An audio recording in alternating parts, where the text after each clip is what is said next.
We've got our clean base coats down, our recessed shades are dialed in. Now it's time for my favorite part of painting a Space Marine. Highlighting every single edge on the model. Twice. Maybe 3 times. Alright, I may have lied about this being my favorite part. Let's face the facts, even if you love the heavy metal style, edge highlighting like the box art is capital T tedious. Not to mention, it can be prohibitively difficult if you haven't fully mastered your brush control yet, or you just don't have that finely tipped of a brush. Today, I want to take you through 5 alternatives to heavy metal style edge highlighting that can be used by painters of any experience level. We're going to be working on this Space Marine Lieutenant, which I've already base coated in our dominant armor colors. So let's get right to our first master level technique. Dry brushing. Hey, stop rolling your eyes. Yes, dry brushing gets a bad rap as the kind of thing that only newbies use. And I'm sure that we're all guilty of leaving a couple models looking like they got dipped in a bag of flour at one point in our painting journey or another. This is, of course, no reason to dismiss the technique altogether. Nobody's out there turning their nose up at the concept of layering just because this exists. Dry brushing is just another tool in the toolbox, and by understanding its strengths and weaknesses, we can put it to good use. In my opinion, dry brushing is best done very early in the painting process, where we can use it to quickly establish a foundation to work from. Most people are probably already familiar with the fact that dry brushing is great at picking up raised details. This means it really excels on surfaces with lots of texture. Unfortunately, Space Marines have a lot of smooth, round surfaces and so aren't actually an ideal candidate for a traditional all-over dry brush. There are a few places though where we can focus our efforts to get the most out of it. Look for any sharp edges. These will pick up paint easily and will let you bang out some of those easy preliminary highlights. The backpack is another great place to focus on since it has a ton of edges and raised details in a compact area. Just swishing and swirling the brush around here is going to do wonders.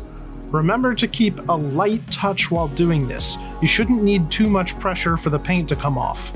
In a cruel twist of irony, it is actually possible for your paint to get too dry for dry brushing. If you're finding your paint isn't coming off easily enough, it's time to reload the brush or introduce a little moisture back into the bristles. Another great way to use your dry brush is large-scale stippling. For this, we're going to want to keep the paint relatively wet. Don't saturate the brush by any means, but the typical dry brush paint consistency won't leave enough behind. I think the best way to find the happy medium here is to dab the brush on another object, maybe your thumb, just to see how the paint is applying before hitting the model with it. This is a little bit of a balancing act, so don't get too frustrated if it doesn't come easily the first few times. You may have noticed that I'm pretty much ignoring all of the edges during this step, and for those of you earlier on in your painting journey, this may seem a little confusing. It probably looks like I'm just making a big mess right now. I'm even getting lighter paint into some of the recesses, which we all know is a cardinal sin, right? Well, this brings us to technique number 2, volumetric highlighting. To do this properly, we're going to have to talk a little bit about painting theory. So let's dive into a little live demo. Volumetric highlighting is fundamentally just highlighting according to the shape of the object and how light would interact with it. This is no different from how 2D painters approach things. I've said it once and I'll say it a million times more. If you want to get really good at mini painting, you're gonna need to learn to paint, period. Let's start with mapping out light on a sphere. First, we need to figure out where our light source is. To keep it simple, we'll say our light is coming in from above and slightly to the right. Next, we'll separate the shape into the illuminated section and the shaded section. Your first reaction to that may be that it seems like a very harsh transition, but it's actually quite true to life. I talked a bit about this and showed some real-world examples in this video here.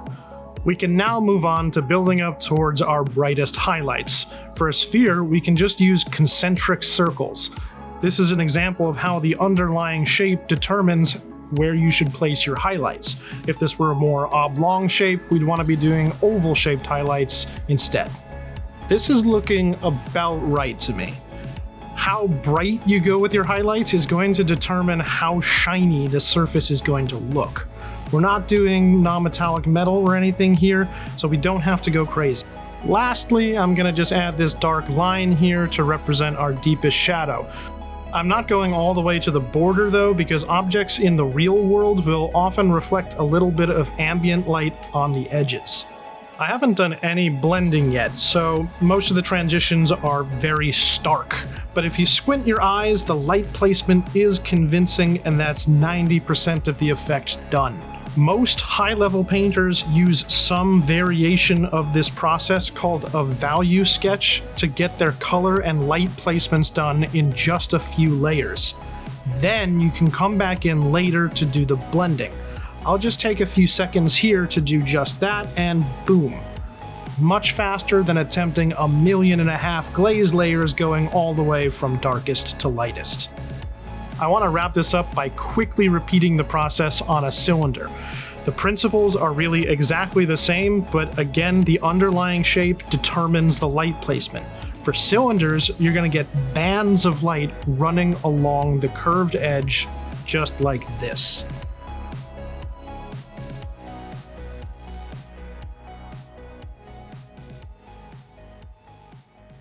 I've tried to keep this lesson quick and digestible, but if you'd like to see me do a more in-depth video on this, please let me know down in the comments. For now, our basic understanding of these two shapes should be enough to finish the rest of the marine, so let's get to it. It should make much more sense what I was doing with the dry brush now, basically determining the light source and building some early volume.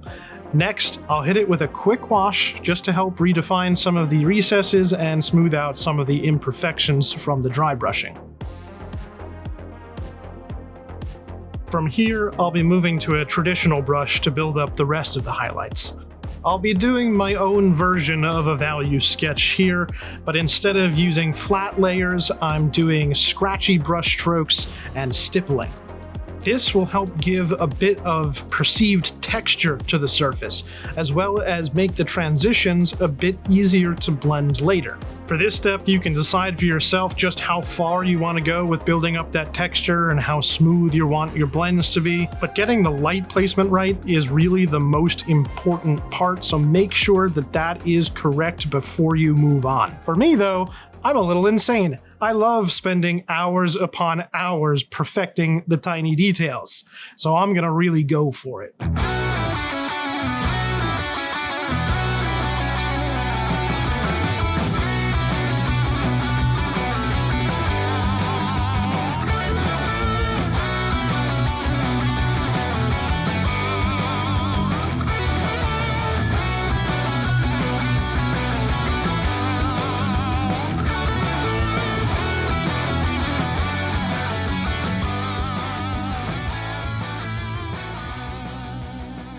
That's already starting to look really nice. Let's move on to our third technique, harsh color transitions.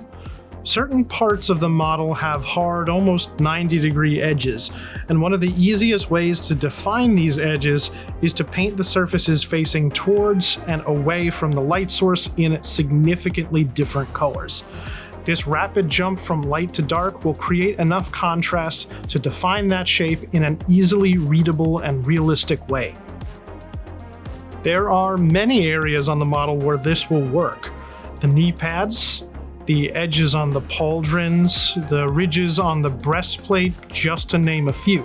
Those of you who already have some experience with art theory might realize that this is also a form of volumetric highlighting, just with a cube as the base shape.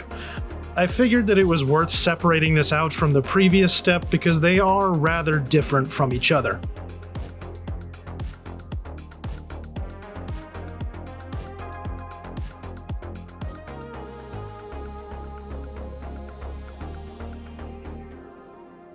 Pro tip, every single object in the world is made up of some combination of these basic shapes: cube, sphere, cylinder. A great way to practice your shape recognition is in your day-to-day life. Just pick one object at random and quickly try and determine which of these basic shapes they are comprised of. It takes very little effort to do this, and when you get back to your painting table, you're going to be much faster at identifying how you're going to want to shade and highlight your models. Edge highlighting alternative number 4 is one of my all-time favorites: weathering.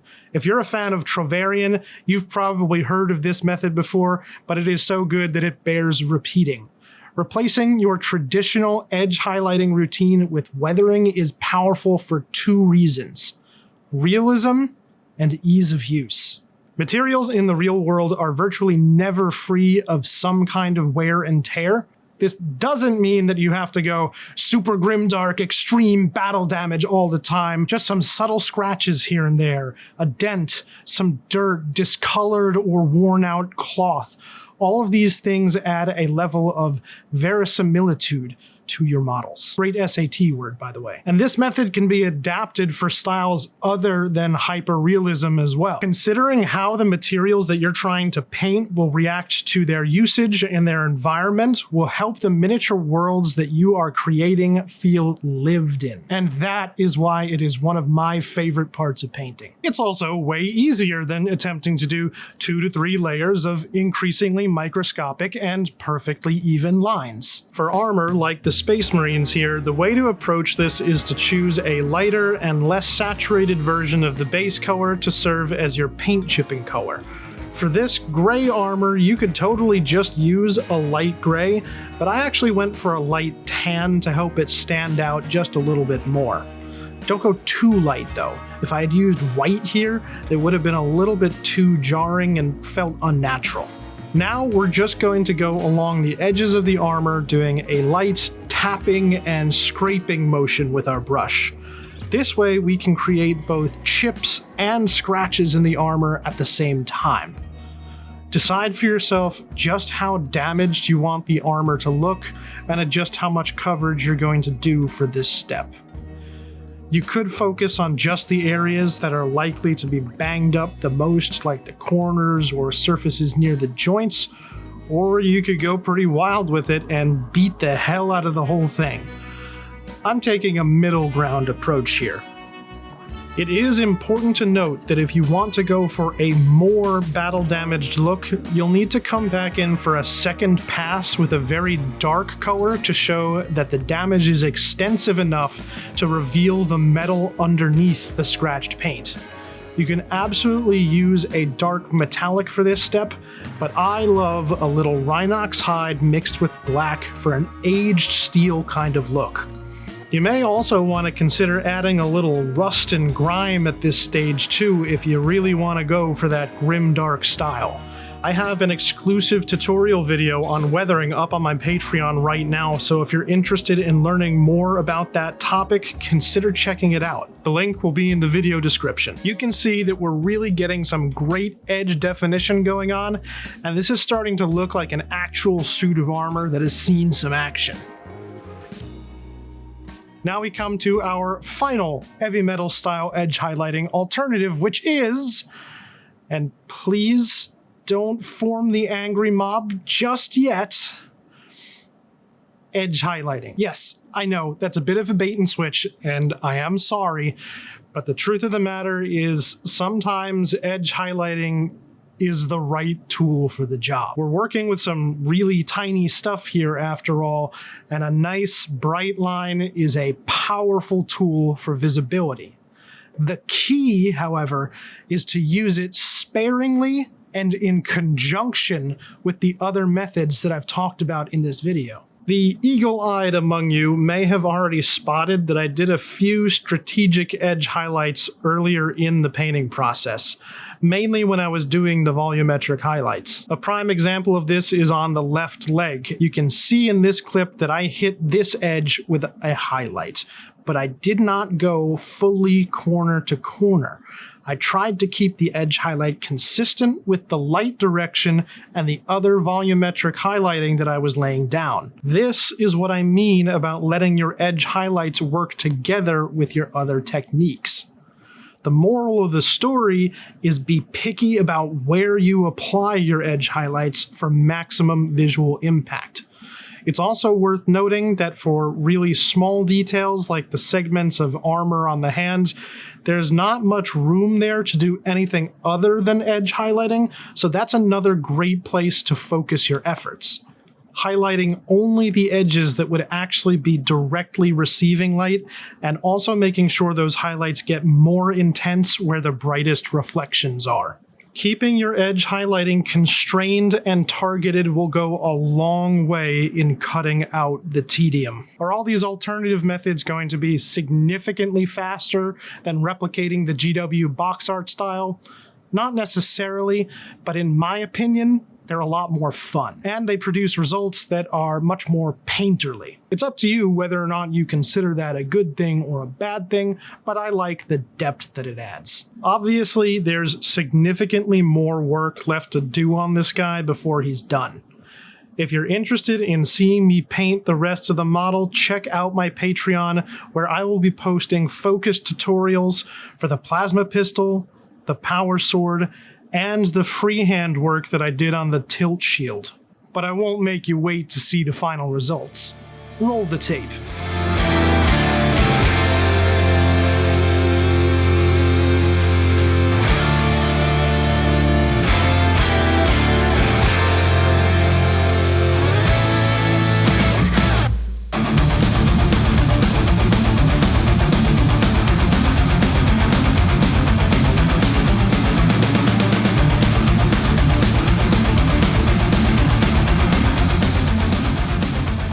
It's time to wrap things up before this video drags on for another year. I really hope that what I showed you today helped you learn something, or maybe inspired you to try something new with your painting. Thank you all so much for watching to the end, and if you enjoyed what you saw here, leave a like for the algorithm and subscribe so you'll never miss a video. If you really, really liked what you saw today and you want to go the extra mile to support the channel, you have two options. I just recently got accepted into the YouTube Partner Program, so channel memberships are now available. I'm going to set up the channel memberships here to mirror their equivalent level on the Patreon. So that means that you're going to get exclusive work in progress photos, some additional painting tutorials that you won't see on the main channel, as well as access to the Discord channel, which is the big one. Your second option will be to go to the Patreon proper, where in addition to everything that I just talked about, there are polls to help decide future content, and there are additional tiers where you can get things like private coaching. Both of these are great options because they get you into the Discord server one way or another. It's no secret that this is a small up-and-coming channel. So if you get in early, you're gonna have me kinda all to yourself. So feel free to post your work in progresses, ask for CNC, bounce ideas around, and just have a blast. Thanks again, everyone, and until next time, I'll see you on the tabletop.